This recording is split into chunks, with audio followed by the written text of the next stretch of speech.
Okay, you're all very welcome to the town hall here. My name is Frank Roof, I'm the town hall superintendent, and I'm going to bring you on a tour of the town hall. Our front doors were carved by William Scott, who was a wood carver here in Enniskillen. He originally came from the Vale of Avoha in County Wicklow. The doors themselves were hand carved, and he's a brilliant wood carver. When you see the doors closed together, they're identical, they're absolutely identical. And to think that they were done before 1900, whenever there were no machinery for doing them, just by hand. He also was a musician.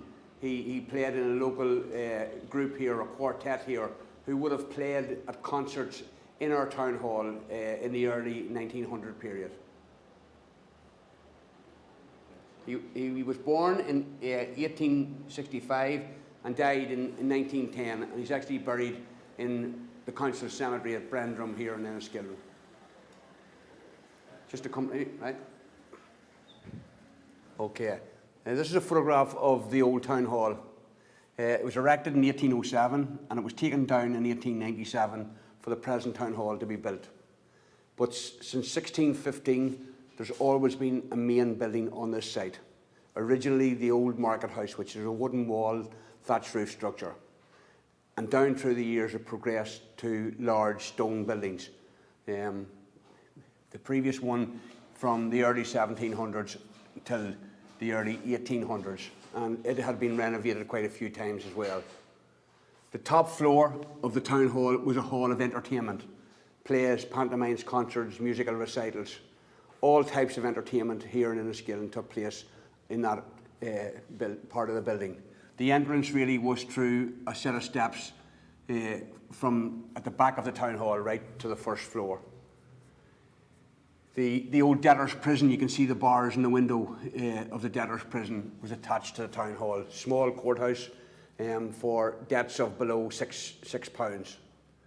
They were held here. Bigger than that then, they went to our large courthouse in East Bridge Street. 4 arches symbolise the market house, the old market house. The first library in Enniskillen was in this room here, and was started off as a newspaper club, and then it became a book club, and then it progressed from that to a library, and then outgrew the town hall, and we needed a special building built elsewhere for it. You can see the old huckster shops along the left-hand side here. Gave it the market house feel, but on the outside of the building. The clerk of the council at that time was based in this office on the right-hand side, and he was also the head of the butter market, and he was responsible for the collecting of tolls and taxes in the town. The offices inside the hall was also used for our council meetings, or the council at that time, who would have been Board of Guardians, or they would have been the commissioners of the town. The original butter market in the town was based at the back, at the rear of the old town hall, and was there until the 1850, until our new butter market opened. It was then taken over by a man called Charles Bianconi, who was an Italian who came to Dublin to sell artwork, and he eventually outsold Dublin, and he needed to get out to the larger towns, and there was no transport system set up, so Charles Bianconi set up his own transport system, and we have a picture that is attached to the picture here of Charles Bianconi. Charles Bianconi was born in 1786 and he died in 1875. This is the type of coach he did. He had a flat back cart with the passenger sitting back to back. He had 2 horse or 4 horse, depending on the distance that he had to travel. From Enniskillen, he travelled to Omagh, he travelled to Derry, he travelled to Donegal, he travelled to Sligo. And he had the biggest employment in biggest number of workmen working from in Ireland at the time. All different types to do with horses, to do with stabling, to do with feeding of horses, to do with care of horses. He really had a massive network throughout Ireland. This man here is John O'Donnell. John O'Donnell was a butcher. He had a butcher shop in Water Street facing the side entrance to the town hall.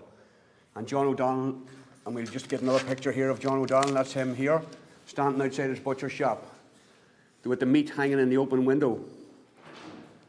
No sign of any environmental health officers in those days. John O'Donnell still has family residing in Enniskillen today.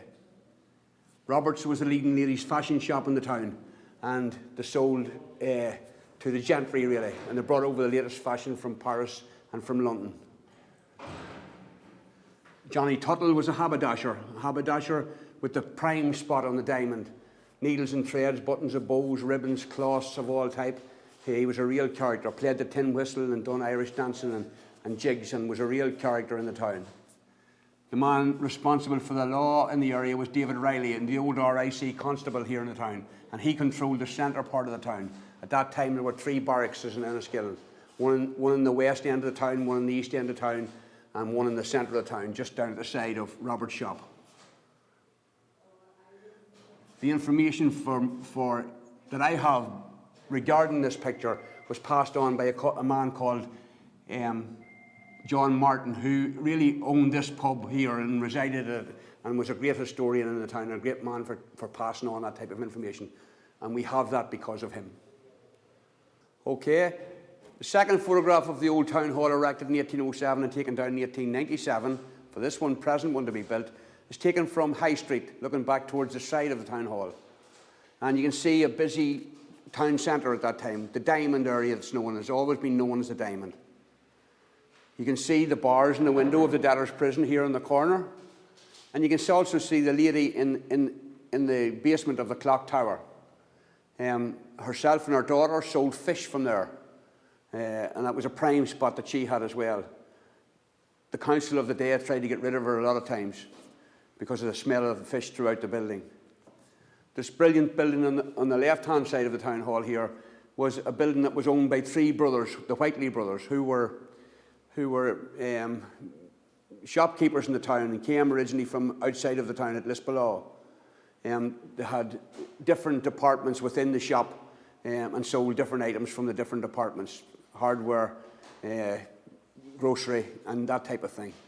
You can see the men sitting on the window ledge talking, and they all have caps and hats on them. Enniskillen was a regimental town, and many retired soldiers came back to live in the town because they had married local girls here, and they would have sat in the window ledges telling their stories of the battles and the places that they served in. The farmers at that time could sell from the carts in the town.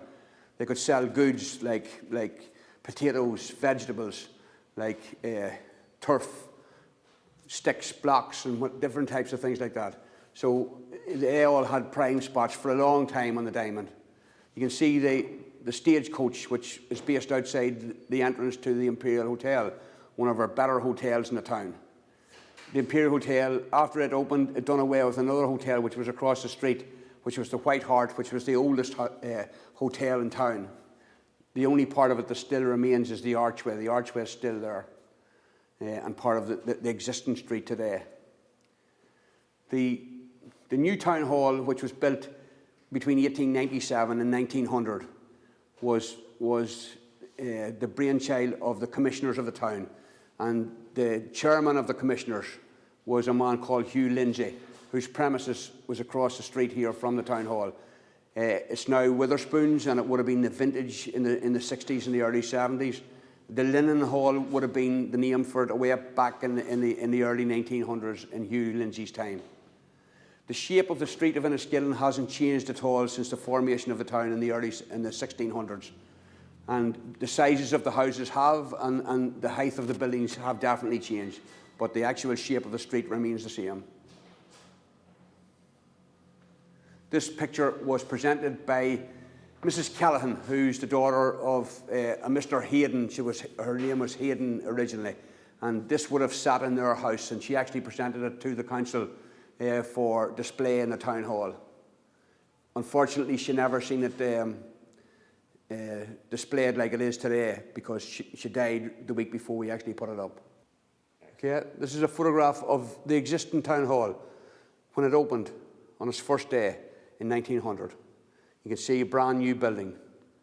It was actually built by this group of men here, and the contractor was James Harvey of Belmore Street. And this is Tommy Harvey, his son, who was the foreman on the job, and this is Hamilton Harvey, his youngest son.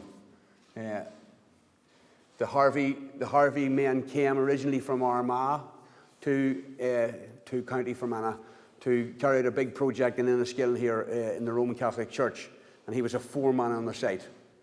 And the reason I'm telling you this is the way he operated from then on. The contractor he worked for went bankrupt before the roof was completed, and with a shake of a hand with the Monsignor in the Roman Catholic Church here in Enniskillen, James Harvey took on the contract. And from that day to the day that he died, that was his contract with every job that he done. A shake of a hand, he guaranteed that it'd be done. And he stuck with that forever. These are the men the tradesmen, the men who finished off the town hall. And there's a few labourers here as well. The work that you see on the ceilings and the walls in round here, that's all done by hand. It was all superbly crafted by these men here. A few different characters. There's actually members of the families of some of these men still alive in the town today. One or two great characters. Friday Gallagher, for instance. This is Friday Gallagher. The story that I tell all the time is that his mother had that many children that she ran out of names and she started calling them after the days of the week. But the true story is that Friday joined, or Paddy as his right name was, joined the Enniskillen Fusiliers for the First World War. And the same week, two other Paddy Gallaghers joined up as well. So the only way they could distinguish them in that same regiment was to use the days of the week that they joined up, and they give them those nicknames, and that was his nickname, and it stuck to him forever. The Gault family and other families here are well represented. Sweeney's, the contractors, and Paddy Nolan, the upholsterer, and they were great tradesmen at the time. We move on now to the first photograph here of Enniskillen in 1949. It was taken from the west, looking back towards the east in Castle Cool House out in the distance, and it's taken from over the top of the Redoubt, an old defence fort from the time of the Maguires, really. And it was used for a lookout post for raiders and marauders coming up Lough Erne. You could see all the way down past Devonish Island from there. But initially, the island of Enniskillen only had one building, Enniskillen Castle, which was the home of the Maguires, until 1603 when they were defeated by the English. That was the only building on the island itself. There was always two bridges or two fords across the river here. When the English came in, they formed the idea of having a town on the island of Enniskillen, and by 1615 they started building on the island. So the first one they built was in the position of the Church of Ireland here. They built a church. They built the market house on the site of the present town hall. They built a session house or courthouse on the site of the present courthouse, and a jail as well also. And then they built a school down here in the field behind the church. They then went about, set about making forming the town of Enniskillen, and they started at the East Bridge, or the East Ford as it was. They started building towards the market house. And then they built from the market house towards the church. And then they started at the castle or down beside the castle and started building back towards the church again then later. The small streets or individual houses took the fields that were around the main street, and later streets formed from those individual houses. This photograph was taken in 1949, and lots of things had progressed in Enniskillen. All the people lived on the island, and there were families who shared houses. In some houses there were only one family, but in other houses there were 2 and 3 families, depending on the size of the house. The Co-op Bakery and Whaley's Bakery were in Wellington and in Paget Square. And round that area, there was always the smell of lovely fresh bread every day. The shirt factory was here at the Broad Meadow, and over here was Taylor Wood's nylon factory. Out on the Sligo Road was the SCWS, the Scottish Cooperative Wholesale Society, who concentrated on food. They concentrated on pigs and on fowl, eggs, milk and things like that. They looked after a wide area. The town started to stretch out in the 1800s, in the early 1800s, started to stretch out towards the Belfast Road area and heading in that direction and towards Tempo in that direction. Belmore Street was added to the town at a later stage. It was originally called Jail Street because in the early 1800s a new jail had been built on the site of our present Southwest College site. You can see that new houses have been built just on the outskirts of the town in the old Pound area. It was called, in my time, it was called the Pound Brae. It's been given different names now, different street names and that now. Mossman's Quay was here along the side of the West Bridge. Originally, an old brewery was here and another brewery across the road and across the river. This was after the war, just after the war, and at that time, temporary housing was to be built in various different places. Prefabricated houses were built here at the Broad Meadow, out here in Coleshill, and some here in Darragh. They were supposed to be only a temporary accommodation, but they lasted a long time in Enniskillen. Okay, this photograph here is 1949. It's taken from the opposite direction of the one we've just seen. And it's actually taken from over the top of the Castlecool house, looking back towards the west. And some of the items of interest that are inside this picture, and it's a great story. The one thing I always say about it is, for a start off, there's 5 different parishes in it. This is the parish of Enniskillen here, and as you cross the West Bridge, you're into the parish of Rossari, which goes out to the trees, and the church is in the trees here. From here on down and right into Ballyshannon, along the shores of Lough Erne, is Innismacsaint parish, and in this central area here is Devonish parish. And Bow parish is up here on the left-hand side. So 5 different parishes. Brilliant picture when you think that it was taken in the time period that it was. As we come into Enniskillen from the east towards the west, the old Weirs Bridge is down here in the corner, which was the river crossing for the old Sligo-Leitrim railway line. Our Doan House, which is where our theatre is now, was a house belonging to the McDonough family, who were very, very prominent shopkeepers here in the town of Enniskillen. And you can see it's a quality house with stables and everything. Every day, Mr. McDonough travelled into town on his pony and trap, and you can actually see him in a trap coming on the picture there when you see him coming along the road. You come into town past the trees of the Castlecool estate. You're coming into Celtic Park football ground. Celtic Park football ground, where in this picture you can see the billets, or the Nissan huts that was used by the American soldiers who were based in Enniskillen during the war. You can also see the foundations of the other huts that have all been cleared away. Prior to going to Europe to fight in the war, the Americans were based here, and they would have trained in the trees in Castlecool, and they also would have trained in the trees of Darragh here in the hills and in the hedges and ditches. There's only one house in Darragh at that particular time. There are now hundreds and hundreds of houses in it on that one site there alone, between private and public housing. You can see Taylor Wood's factory here, and you can see the Nissan houses that was built for their managers who came to manage Taylor Wood's factory, a ladies' nylon factory at the time. The model school here beside Celtic Park, an old school here from Enniskillen. Top right hand side here, they're starting to build the houses in Corner Grade here. The Bawn and Drumcar Hill has just been started. The first children really that were born in Corner Grade were born in 1949, just after the people had moved into the houses. Friends of mine were born in that year. The rest of that part of that peninsula is taken up by housing now. You can see, which is a great shot here, is the old workhouse and the fever hospital, which was very well used during the famine here in Enniskillen, when thousands of people would have been housed in it over the period of the 5 years of the famine. Many never coming out of it, many buried in the ground and around it, and in the old paupers graveyard up beside Cornergrade Hill here. The fever hospital's in the trees here just along.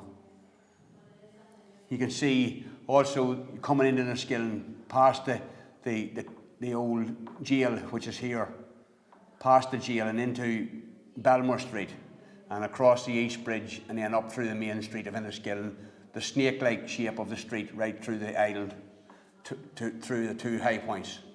The old streets and the police barracks here, or the military barracks as it was in them days. You can also see the militia hall, which is alongside it here, where the women of the soldiers, the wives and children of the soldiers would have lived in this accommodation here. Pettora Royal School on the hillside, there since 1777. Originally in this area of the town here, which was originally called Schoolhouse Lane, but later became Market Street, because it was built beside the markets.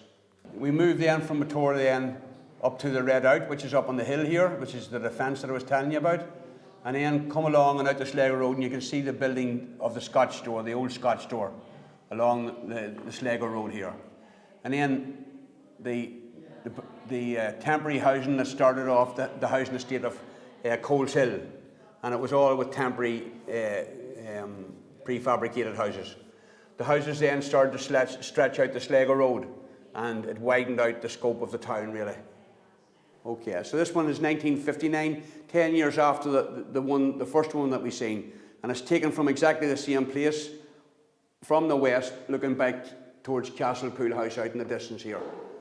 And again, it's slightly higher, and you can see a better shape on the streets, and it's a bit sharper than the other one. Very, very plain to see all the different things. And you can see a couple of big changes in the town. For instance, the Johnson Bridge has been built across the island, across Holly Island, and right across into Cornergrade. And that opened the link to Irvinstown, a new road from Enniskillen to Irvinstown. The Erne Hospital is just being built at that stage, and it opened a few years later. The Queen Elizabeth Road has been built, and a ramp up onto the East Bridge. It opened up passageway right round the town. Some of the other changes that have taken place: schools have started to be built in Enniskillen, intermediate schools and grammar schools. The Mount Lures Grammar School here, and St Michael's up in the top left-hand corner. St Joseph's are up there. St Francis is here. Enniskillen Intermediate School was in Darrahara, and Pettora, of course, was out on the shore road to Beleek. Lots of industry coming into town in that time period. Standard telephones and cables, Slack and Power Engineering, and Enniskillen was a thriving town. It always was a good town, a good market town. Lots of the old houses around the back of the town, which are now all gone. You can see the streets clearly in this picture here. This area here was known as the back streets, but it's also known as the Dardanelles, and that was because so many young men from that area was actually killed during that campaign in the First World War. In one street alone, there was six men killed within the first week of that. This is where I was brought up. I was brought up in Strand Street, which is beside the police station here. And I'm going to tell this story because it's a fact. This is our house here, and outside our house you can see that black shape. And across here is my mother's friend, Kathleen McClintock. And Rita McClintock, her daughter, and my brother Tony was born on the same week in 1959. And you can see the two prams sitting outside both houses in that photograph, which is unique. Something that we haven't talked about that we can talk about here also is this is the police training pitch here. And you can see the cricket ground. They played cricket in the summertime. You can see a crease here. But they also played rugby, and they also played soccer in it. This is the old Broadmeadow football pitch here, which was used for various different football tournaments, but it's also used for the show. You can see the show jumps here on the left-hand side. Things that were happening in this picture as well that brings the picture to life is the bus depot which was always in Eden Street here, which was a very narrow street, and the buses came out of this street and turned up and went up into the main street. And at that time they could go either right that way if they were going to Lisnaskea and to Belfast, or left and they were going to Billeek or to Sligo direction. They also used this yard down here for washing the buses. But the story about the buses from here is that it was that narrow to turn into that street that all the buses from Enniskillen had a score on their left-hand bumper where it rubbed against the wall of the house when they were turning out. And that was a known fact in the town here. You can also see there's a fairground being set up here, just in this field here on the right-hand side. So entertainment for the children of the town were coming into the town even from those days. And that was Morans. Morans were setting up that, the Moran family, who were great entertainers and still are. Still supply goods today for the entertainment of children. So this picture is taken from the Collegiate Grammar School, looking back towards the Sligo Road in the distance here. And some of the gentry houses, as we call them, the shopkeepers who were big businessmen in Enniskillen, had done well for themselves and then built private accommodation. For prior to that, from the start of the town really, the shopkeepers lived above the shops, lived above their premises. And even their employees would have lived on the premises in most cases, with a lot of them as well. The old railway station, which has been closed since 1957, was here in this prominent site in the town as well. The trains to Omagh and to Bundoran Junction and to Derry would have went in this direction here and out the Irvistown Road and on to Bundoran Junction and on to Omagh and further afield then. The railway men would have lived in these cottages here, and quite a few of them in these houses here in Mill Street and Sedan Terrace. The marketplace in Enniskillen, which we can see was full to capacity on that day. So it obviously was a Thursday, because Thursday was market day in Enniskillen, and a very busy day in the markets. And here, sorry, and we'll go back to the railway. I should have said this before. In this direction here, the trains would have went to Belfast and also to Sligo and Leitrim, where they would have crossed the old Weirs Bridge. Okay, so this is, and again, this is Thursday, it's a market day, and you can see all the farmers in town. It was later sold to Dunn Stores, and Dunn Stores have a very large store in it now, and the marketplace has actually moved outside of the town. So the farmers that we would have normally seen in the town every Thursday, we very seldom see them now at all.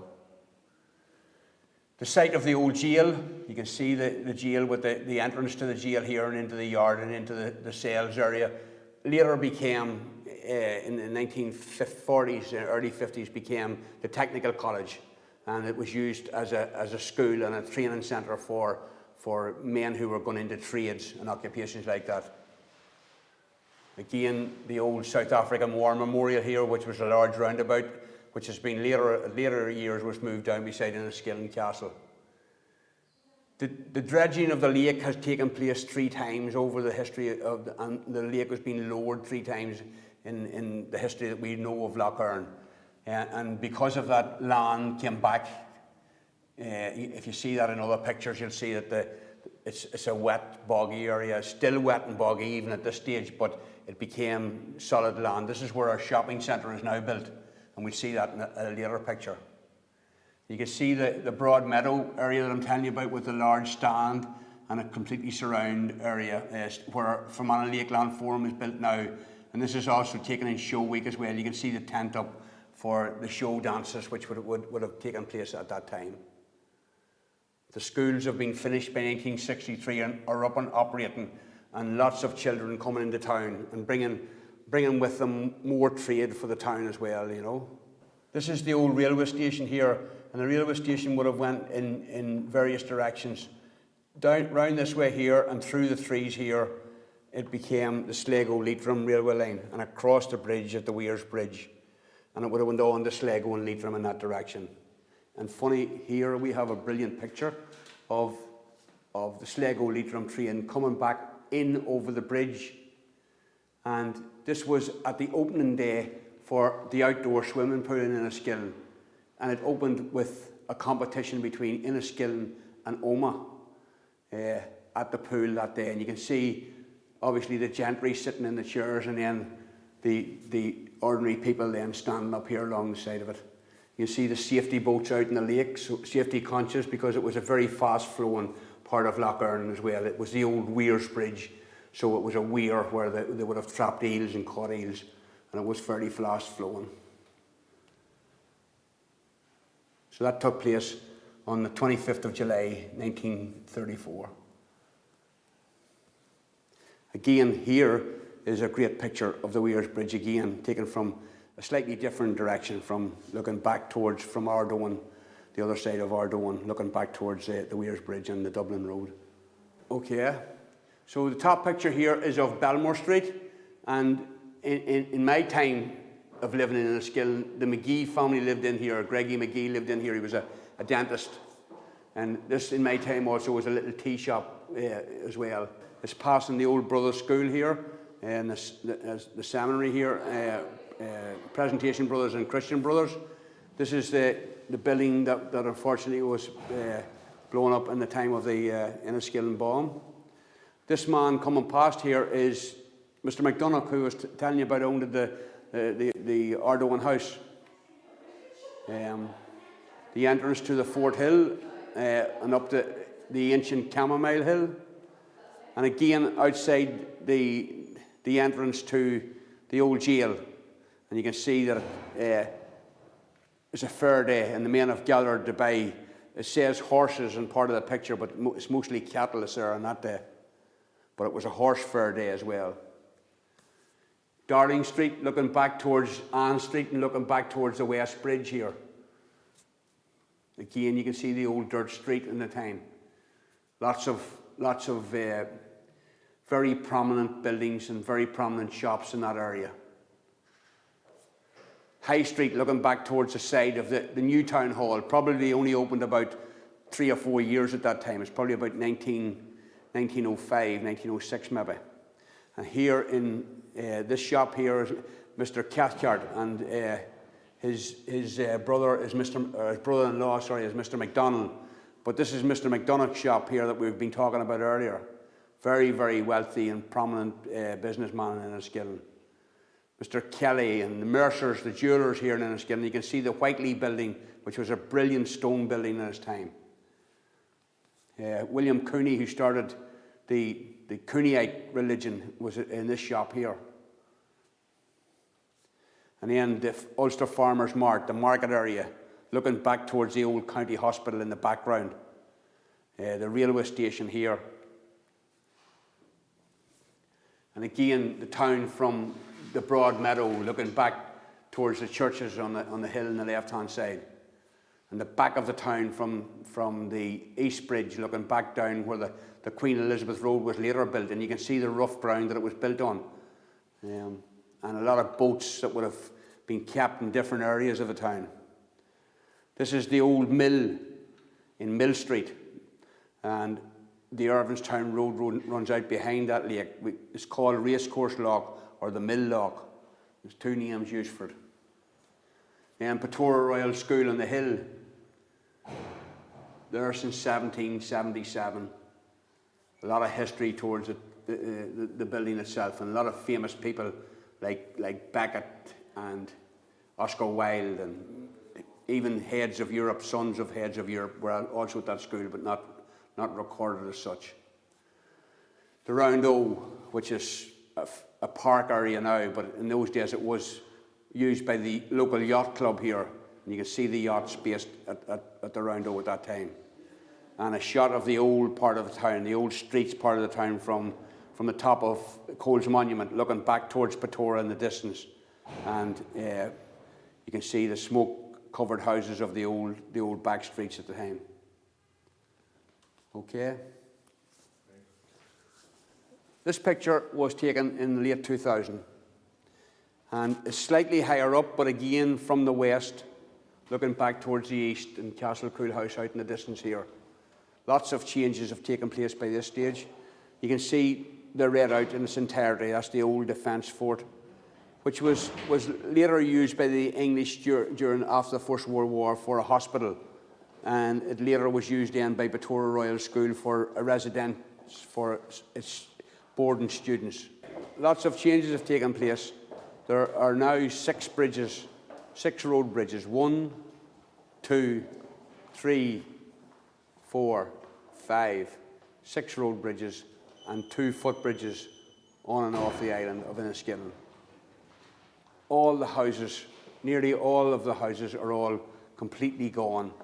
There are very few people actually living on the island itself. Some here in apartments at Pretoria Wharf, some people here in Market Street, some residents here in old people's residence along here. And there are a few people living in some apartments around on the island itself and the main street.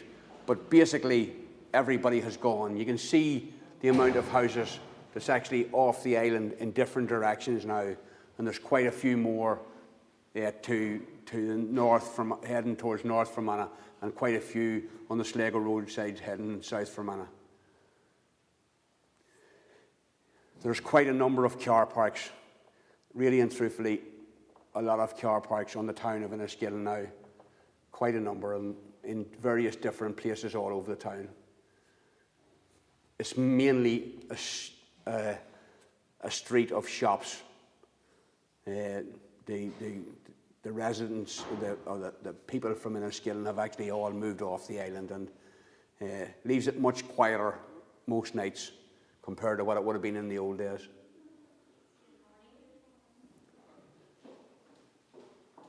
The sports complex, the football pitches belonging to the Broad Meadow and the police pitch have been turned into a sports complex now by Fermanagh District Council, and they built the forum here.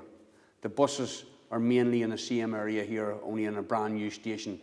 The old Eden Street one is done away with.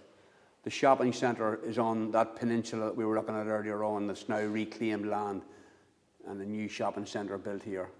There's still changes since that. There's been a couple of other shopping centres added since that, one here and one actually here in the old site of the old Taylor Woods factory.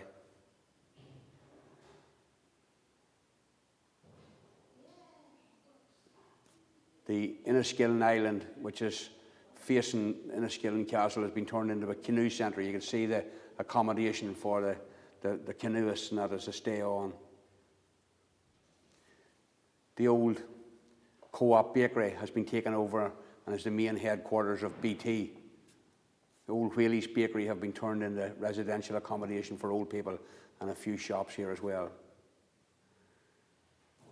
The churches are still prominent in the town. The market house or the town hall is prominent, and the courthouse is still prominent on the island. Lots of businesses and lots of factories have come into the town and set up, and it's keeping a lot of young people in employment here in Enniskillen now, whereas in years gone by they would have all left. Fermanagh College is on the site of the old jail and then the old technical college. Dunn Stores replaces the Mart, and the Mart has moved on out to Temple Road area. So a busy, thriving town, still doing trade from all its neighbouring counties of Tyrone, Donegal, Monaghan, Cavan, and Armagh. Okay, this is a drawing of the town and a painting of a town in watercolour by G.A. Irvine, and it was carried out in 1893, and he was actually up on the top of Cole's Monument and looking back towards the Sligo Road area of the town. You can see the soldier standing at the large cannon on one of the points of the 4-star fort that used to be there before the monument was built. It was an area that was used for the defence of Enniskillen, and there was a large fort in what we call the Fort Hill. You can see various different parts of the town from here. The old gas works down here and what we call Gas Lane behind the Belmore Street. You can see also the sawmills here at the back. You look down, you see the pony and trap going through the entrance to what we call Chamomile Hill, and the Fort Hill was later named after it. But the entrance between the two houses, and this house here was the old police barracks for the east end of town. Coming back this way, you can see the courthouse. You can see the old town hall from 1807 to 1897 here in the centre. Water Lane coming down here. You can also see, the churches here, Enniskillen St Michael's Church and Enniskillen Church of Ireland here on the hill. And again, Petora on the top of the hill here. You can see Holly Island, which was later used for the crossing for the Johnson Bridge to bring you over to the Fever Hospital and the old workhouse which is behind it. You can see the soldiers training on the grounds of the Fort Hill. There was always regiments of soldiers in Enniskillen at that particular time, and the Fort Hill was greatly used by those people, but later it became an area of play for children of the town, and it was always a lovely place to go up and to walk through and see all the different plants. Okay, and we're now approaching the staircase, and the staircase is carpeted now, but in the old days, and even at the present day, it was the same marble as you see on the handrail here, but because of safety and health regulations, it had to be covered up and made safe. It was worn and damaged in some places, so health and safety rules show that it has to be covered, which is a pity because it's a beautiful staircase. In the early 1900 period, Enniskillen was lit by gas, and this was the gas lamp, and it's been changed from gas to electricity, but it was switched on and off from this position here.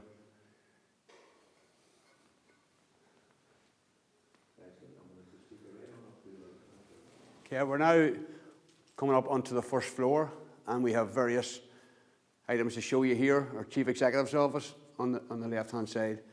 Our council chamber is directly in front here.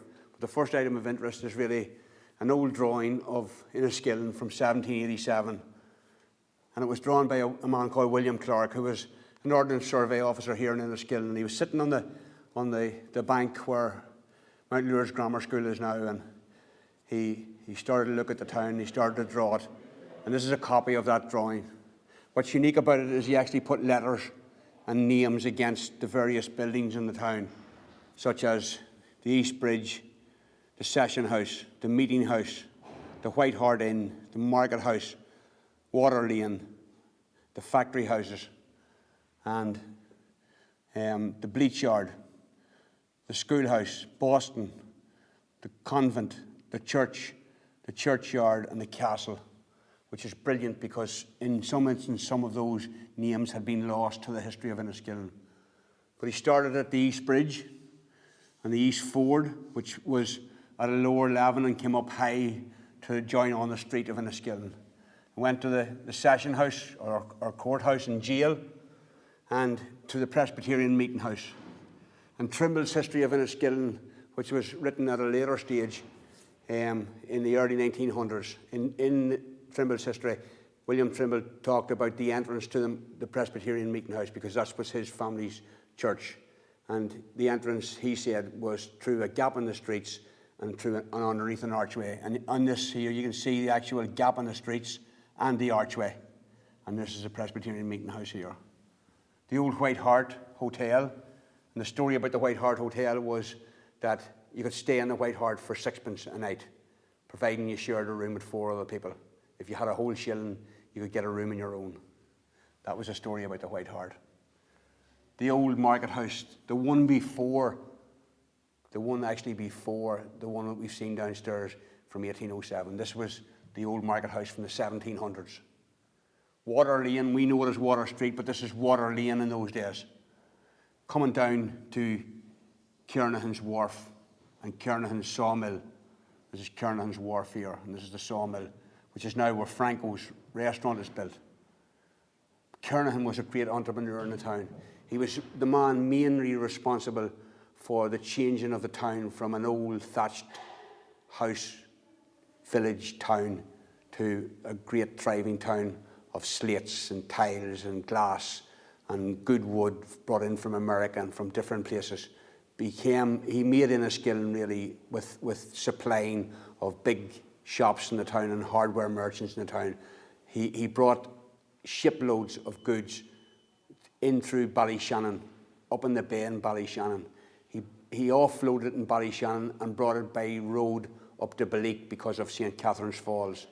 He then loaded it back onto large sailing ships and sailed it all the way up Lough Erne, right up to Enniskillen, and landed at various different wharfs around the town and offloaded and delivered to the shopkeepers in the town. He actually went bankrupt because he couldn't collect any money during the famine, and he went bankrupt and left the town of Enniskillen and only came back after he had died, and he's actually buried in St. McCartan's Cathedral Church graveyard.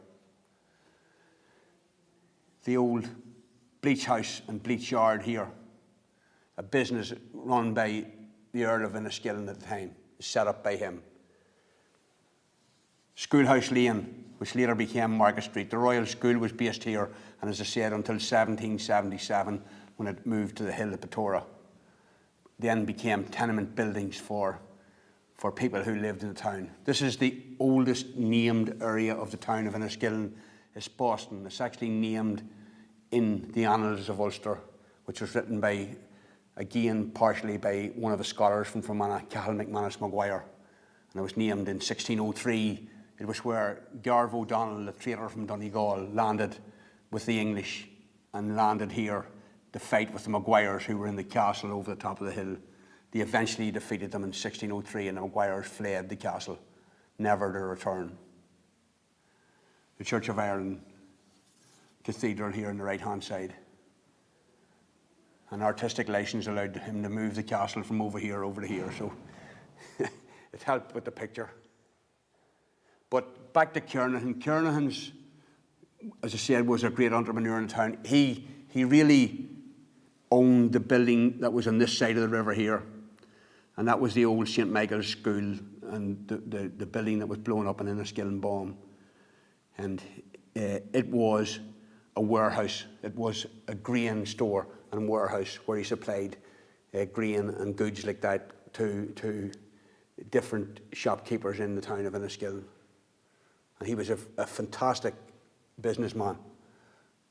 Unfortunately, the famine hit at the wrong time. He couldn't be paid. He couldn't pay his debtors, and his debtors called in his debt. And he had to sell off all his land, which was on this side of the river is the ancient townland of Tony Stick. It included the property of St. Michael's, later named St. Michael's, and the convent school, and all the way around towards Mill Street at the back end of the town. So a great picture. This was done by Friends of the County Museum in memory of Jim Nawn, who was our local librarian here in Enniskillen. Right, this is a view of the Enniskillen from the Fort Hill, copied from a sketch by William Clark in 1787, commissioned in memory of Jim Nawn, who was the local librarian here in County Fermanagh. And now we're going to go to the Chief Executive's office here to have a look at an old bog oak fireplace which is in the building since the building was built in 1900.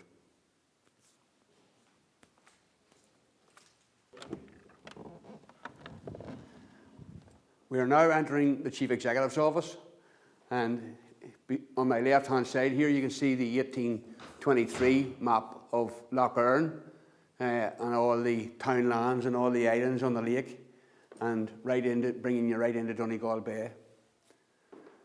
It's a brilliant map when you think it was printed in 1825. Edward Duffy was the man responsible for that, and he owned a printing press here in Enniskillen. He also was the editor of one of our newspapers at that time. The item we're in here to see, really in particular, is the bog oak fireplace. Okay, and as far as we know, it was carved by the man who carved our front doors downstairs, William Scott, who you can see was a master craftsman. It's absolutely a brilliant piece, very decorative and very, very well carved and well proportioned out, and suits this room. It originally really was in our old council chamber downstairs, and we're going to have a look at that later. But it was originally there and moved up here when the council come back into the town hall in 1979, 1980. It's a tremendous piece, and a very, very well proportioned for this room here. This is a bog oak fireplace. The wood in it could be hundreds or maybe even thousands of years old. A tree preserved in the bog and later dug up and made into what you see it today. It's a tremendous piece of craftsmanship. At a later stage, we were renovating our civic hall, which is now our council chamber, and we were doing away with the old chairs that had been here for a long, long time. And we had also about 100 of them downstairs in our garage. And when I brought them out for them to be taken away, behind it, under a tarpaulin, was the top part, the overmantel. And because this one had been so highly polished and polished all the time, it had slightly changed colour compared to the overmantel. So we had to bring in our own painters here, and they restained it again to what you see it today. And this really is a tremendous job. They made a tremendous job of it. Okay, this is a picture of the old Fermanagh, as they call it, or Fermanagh, in 1685 by William Petty. And it's showing the old barneries of Tír Kennedy and Macraboy and Lurg and Knockninny and Cool and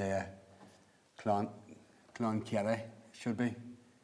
And, you know, it's a tremendous piece to still have, and to think that it's in the condition that it is. It's part of our museum collection, and it's on loan to us here in the town hall. So it may not be here on tour for somebody else in the future, but it's here now, so it's brilliant to see it. It also takes in some of the Clonolly, and it also takes in some of the old town lands, and the ancient town lands are from Cleanish and all those old town lands. That's very prominent today. Picture of Enniskillen in 1857. You can see the students on the hill here at Pretoria Royal School and the cows resting in the field. And the river was a main highway for Fermanagh and Enniskillen in particular in that period. You can see the men doing deliveries to the school coming from some of the shops in the town by boat here. The yachts sailing, and then the delivery boats that were bringing goods to the town, maybe to market, like butter and sometimes even cattle, bring it to Enniskillen by way of the water. You see Enniskillen police barracks that in our time, but in the old military barracks in this time, and you can see the military on display and having a parade at that particular time. The old streets of the town, and then up here to the old market house, church, the breweries, the two breweries here across the river from each other, and what we know is a round O now, but you can see there's just wasteland in those days. And up on the hill here we have the Redoubt, the fort and the first defence of the area, where they had the view all the way down the lake as far as Devonish Island and could see when they were going to be attacked. A brilliant picture.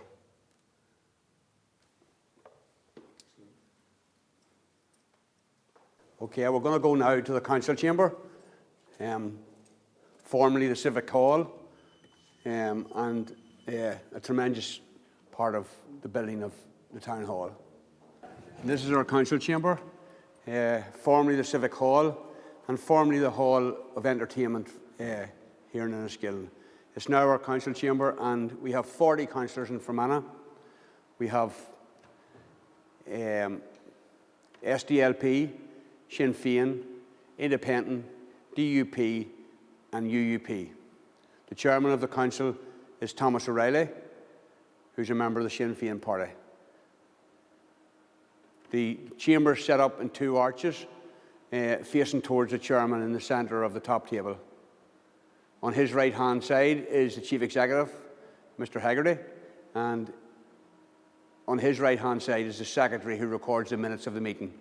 And then in the other chairs each side are the heads of the different departments within Fermanagh District Council, who are here to assist the chairman and the chief executive to reply to any questions that the members may pose to their different departments and to the different items that are raised within that council meeting. Members of the press sit down in the bottom corner here on the right-hand side, local press. This room itself is refurbished again since the beginning of our new council. In the past, this room had been used for various different projects that would have taken place within the town hall and been hired out by members of Fermanagh and other places as well. Would have been able to hire the town hall out. The old town hall before 1971, this room here was about a third again as long in that direction, with a large stage at the bottom end of it.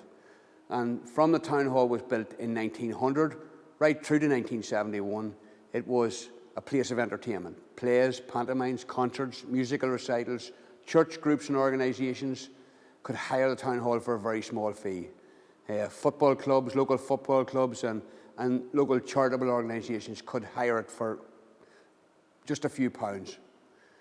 The hall was used for boxing tournaments. It was used for the first cinema in Enniskillen was here in the town hall. The old silent movies would have been shown here. And then the talkies, when they came in, they were shown here as well until we opened up 2 cinemas in the town. And they took over from the town hall. We had a bomb in the building in 1971 and it destroyed all of the minor town hall, which is below this, and all of the floor of this area here. The only part that really was left was the stage. Whenever we restored the town hall, the chief executive at the time, Mr. Burns, decided that we would be opening a theatre at Ardoin House, which was the council offices in the interim period, and that this hall would not be used for the same type of entertainment as had been used in the past. So therefore, they reduced the size of the hall, put in a lift shaft and a stairway and office space at the back of this here, and it is what you see today. The decoration itself is superb. In the old days, it was never as good as what you see here today, but it looks really, really first class and it's very, very well proportioned out. The stained glass windows are all different parts of the county and incorporated as a story really that flows through the town hall here and the links with the past. Okay, this first stained glass window is Cole's monument here in the town in memory of Sir Larry Corrie Galbraith Cole, who was a famous general in the Peninsular War. He actually fought in all the battles right up until the end. He didn't fight in the final battle against Napoleon because he come home to Fermanagh to get married here.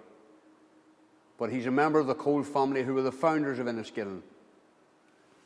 The stone carvings are from White Island, an old monastic island in Lough Erne, and they're incorporated in the walls of the ruins of the church, probably from about the 4th or 5th century. Yeah. The next one here is the ruins at Castle Balfour in Lisnaskea, which is the original home of the senior section of the Maguire family, taken over by the English in the plantation of Ulster in 1603. The next one then is the Watergate here in Enniskillen, where the junior section of the Maguires resided.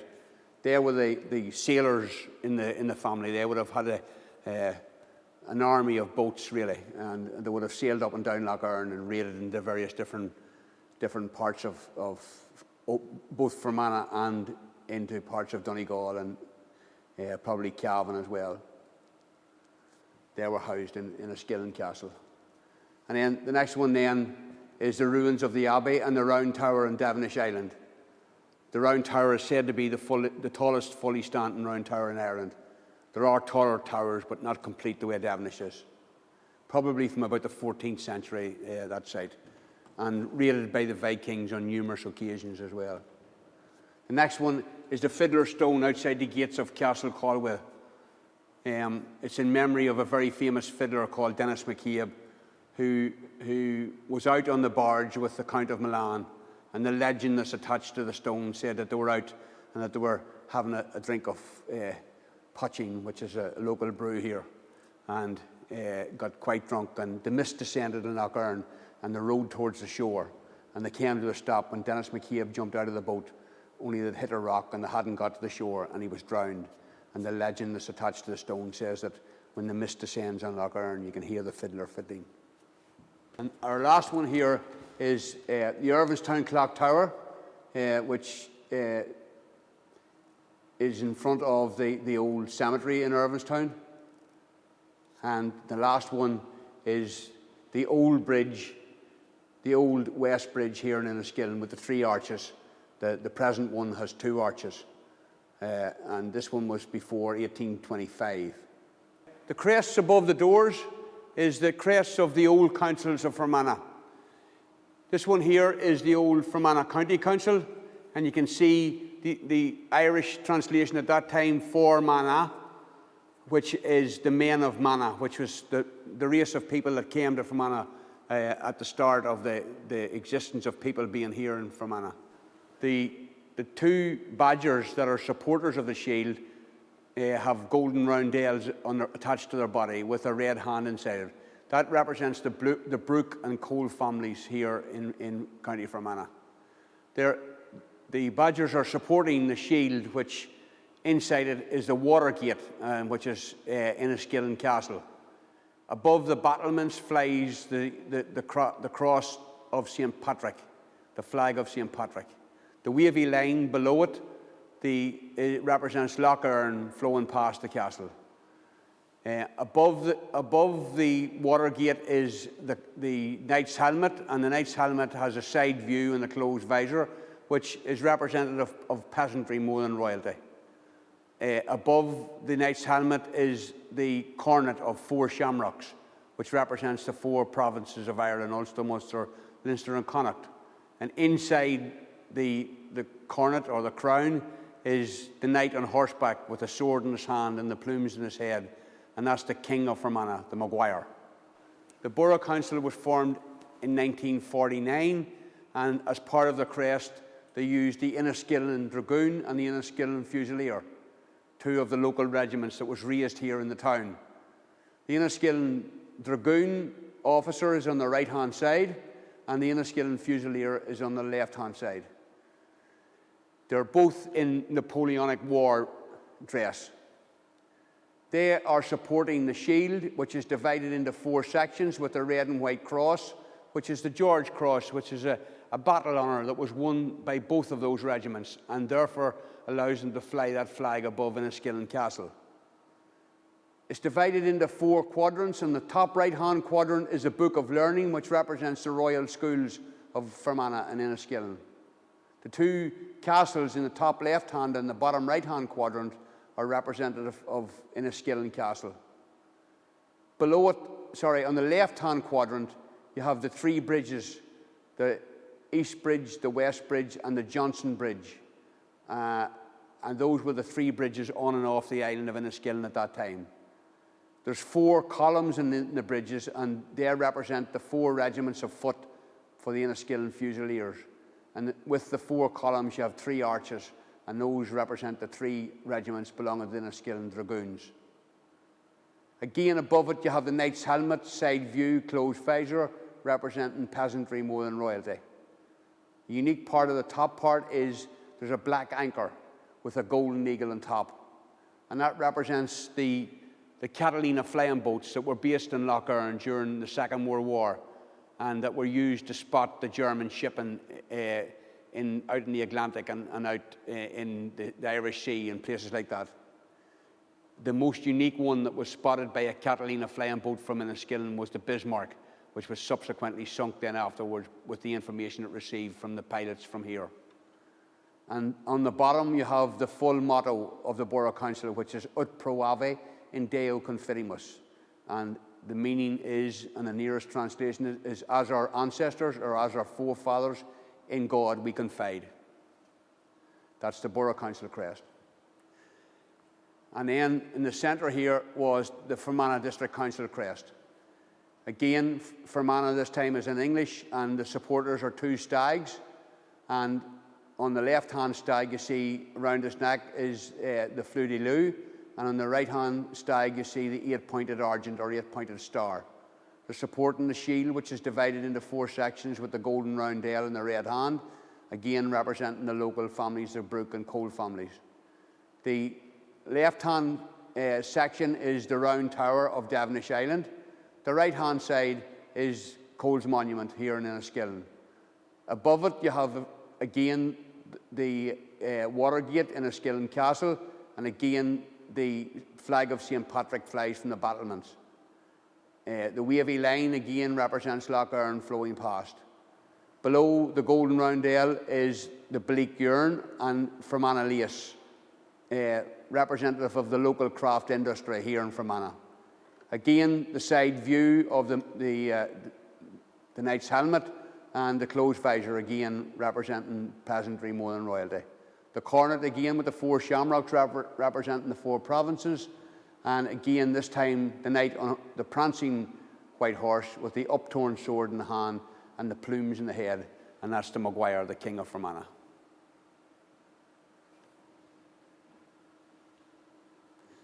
And if we scan on to the back wall down here, we have the last crest at the moment.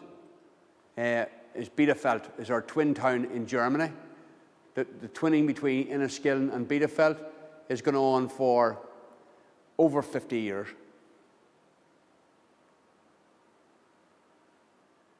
You can also see here on the right-hand side the door, the secret door as we call it, which was an entrance and an exit out of the mayor's parlour, which would have brought him out into the civic hall here. We had the mayor when we had the borough council, and this was his robing room. And in this room also was housed our mace, which we no longer have in the town hall. But we'll talk about that when we go down to the next part of our tour. This was a great hall. This was a great hall when it was a full size. It was used for everything. In the 60s, the show bands were here. The big show bands from all over Northern Ireland, from different parts of the south of Ireland, and some international artists as well. In 1967, I remember seeing the American Drifters here, and they put on a tremendous show in the old town hall. Plays, pantomimes and concerts from local groups here in the town as well really played to full houses. Back in the old days, in the early times, in the 1930s and 1940s, some of the shows here played to full audiences with people even standing out on the landing. But the poor people in the town who couldn't even afford to come to some of the shows used to be able to stand out in the street in Water Street, and the acoustics were said to be that good in the town hall that they could hear every note clearly out in the street. It really was a tremendous room in its time. A great place in the 60s when I was in my prime. We'll go downstairs again now.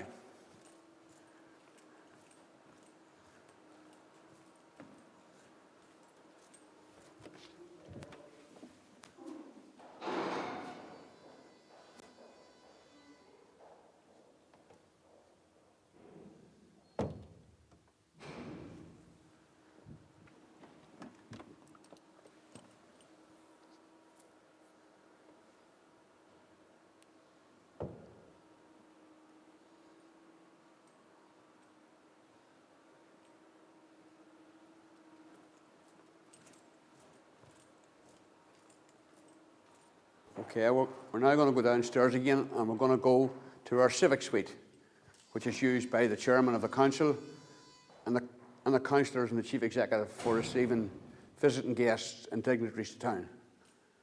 We also use it for other purposes as well, like civic receptions and weddings. Okay, now we're going to go into the civic suite here. This is the room that's used by the chairman of the council and the chief executive and the councillors for receiving visiting dignitaries here to the town.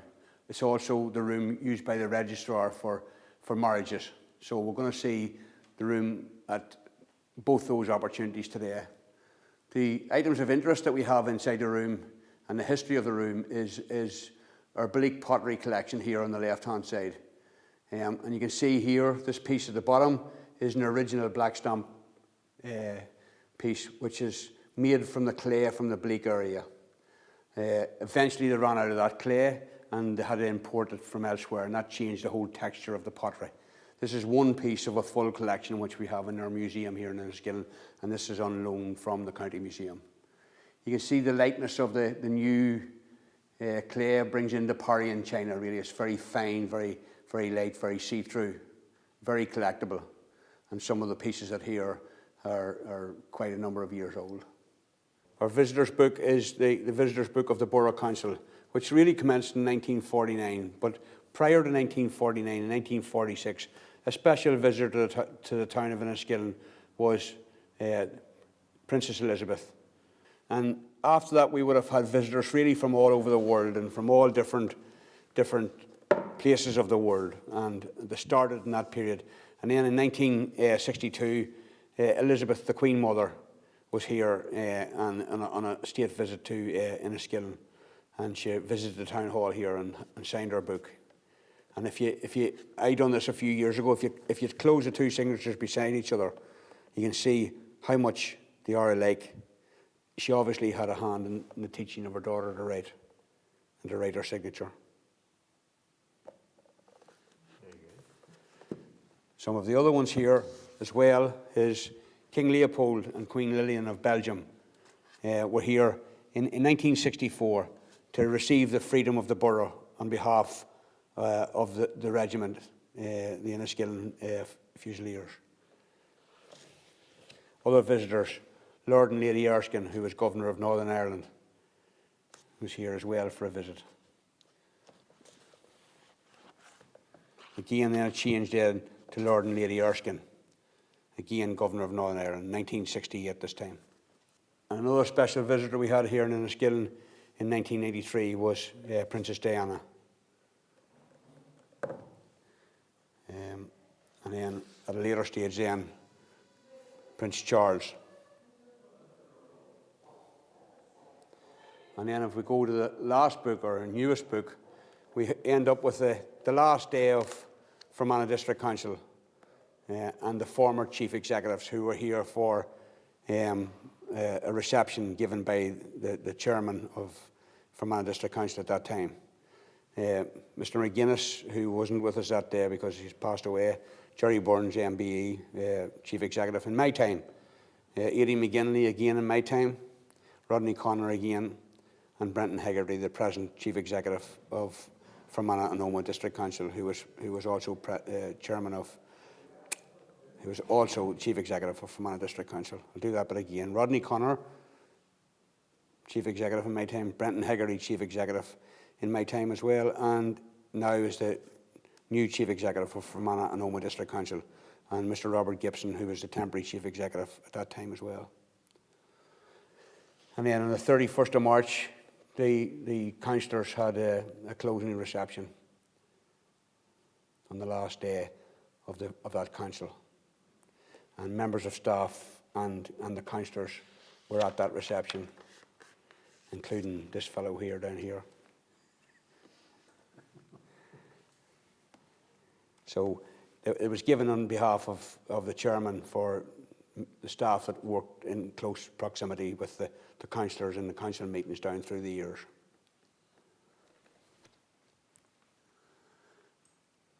Now, in this cabinet here, we have a collection of different crystals from different part of Ireland and from other countries as well. So we have Waterford crystal, we have Cavan crystal, we have Tyrone crystal, we have some from Bielefeld in Germany, and Fermanagh crystal itself as well.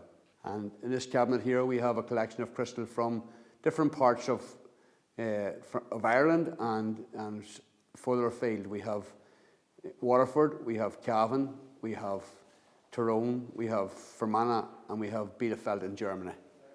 Quite a collection. Some lovely pieces there. The rest of the room really is artwork, and the artwork here has all got a local connection. This picture here in front is of Lower Market Street and the Johnson Bridge and Corner Grade in the background. The one in the corner is Mary Hackett's fruit shop in Darling Street, and it was painted by Kathleen Bridle, who was a lady from England who came here to teach art in Enniskillen and later became the art inspector and taught in various schools and after school in the college. And that was done through the lace curtain of her lodging house in Darling Street. These are the three pieces here are Kathleen bridles as well, Enniskillen Sunday, the East Bridge from one side and the East Bridge from the opposite side.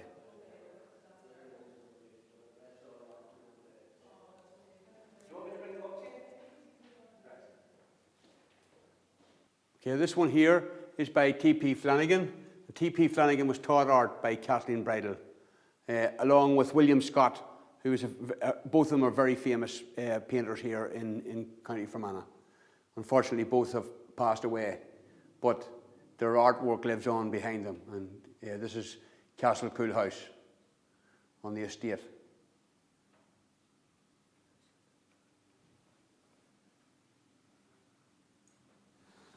And this is the last one of Mary Hackett's. It's Campbell's Barber Shop in East Bridge Street. And Campbell's Barber Shop was one of the last remaining old Burgess' house in Enniskillen. It was a site of the original shops in Enniskillen. And one of the old original Burgess lived in that premises for a long number of years.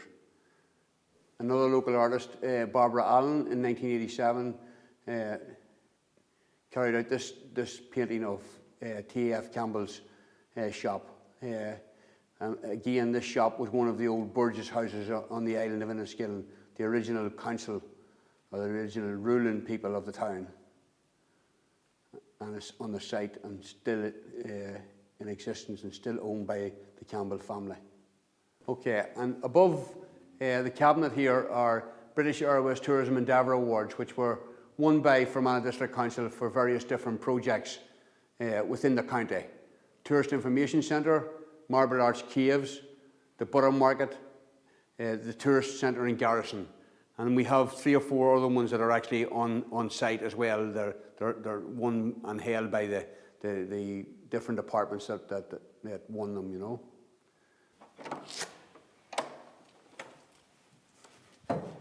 You should have brought a chair.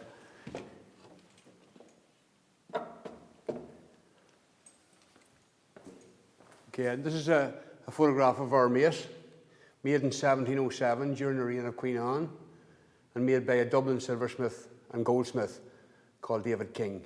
David King originally came from County Fermanagh and was the son of Sir James King, a knight from Scotland, who brought up his family in the townland of Currard here in Fermanagh. David King became a Grand Master silversmith and goldsmith in Dublin, and this was made in 1707. It's a beautiful piece. Unfortunately, we had it on the Antiques Roadshow and they valued it at £250,000, and it's been in the vault in the bank since the next day. And we're going to go into our last room, committee room, formerly the council chamber. This is our council chamber, formerly council chamber. It's now our committee room. From really 1979, 1980, when the council moved back into the building, this was the council chamber up until about 2001, when we moved to our civic hall, which then became the new council chamber. The photographs that you see on the wall are all ex-chairmen of Fermanagh District Council. I would have served with 19 of them, from Colin McCloughery here on the left-hand side, Paul Corrigan, who unfortunately died this week, Jim Lunny, Jerry Gallagher, who I went to school with and played football with, Bertie Cure, Sammy Foster, who later became Member of Parliament here in Northern Ireland, Paddy McCaffrey, Fergus McQuillan, Derek Nixon, Geraldine Cassidy, Robin Martin, Harold Andrews, Jerry McHugh, Stephen Huggett, John O'Kane, Alec Baird, our present chairman of Fermanagh and Omagh District Council, who was chairman of Fermanagh District Council at that time, Thomas O'Reilly, Robert Irvine, and the last chairman was Bert Johnson from Ballymallard. He was the last chairman of Fermanagh District Council. The 4 charters that you see on the wall inside the glass cases are the crests of the council recorded in the House of Charter. and they're recorded so that they can't be copied exactly by any other group or organisation. You can see the medallions hanging down here. They're the seals to seal those crests in the names of the councils that they were for. The small plaques that you see on the wall were presented by various different groups and bodies to the town hall here. We have actually got many more of them, but they're not all on display at this time. Prior to Colin McCloughery, there were 6 other chairmen of council. Some of those men actually were still councillors here when I started in the town hall in 1984. And the horseshoe shape continued up here to join on to the top table, with an entrance here for members of staff who were here to assist the chairman and the chief executive, and the local press who would have sit here in a chair and table in the centre of the room. A precarious enough position at times when things got hot in the council chamber. The stained glass windows are all the crests of the councils of Fermanagh. One that you haven't seen yet is the Rural District Council of Lisnaskea, Irvinstown and Enniskillen. The badgers of the County Council, we've seen that upstairs, the old Fermanagh County Council. The Borough Council crest is the one on the right hand side with the Enniskillen Dragoon, the Enniskillen Fusilier. And then on the left hand side, and the crest above the lights, is the crest of the former Fermanagh District Council, which was from 1973 under local government reorganisation and changed then in 2015 to form the new Fermanagh and Omagh District Council. I hope you all have enjoyed your tour of the Town Hall as much as I have had in delivering the tour of the Town Hall for the last 31 years. I've come to the end of my time here with Fermanagh and Omagh District Council, and I've enjoyed every minute of it. Good night.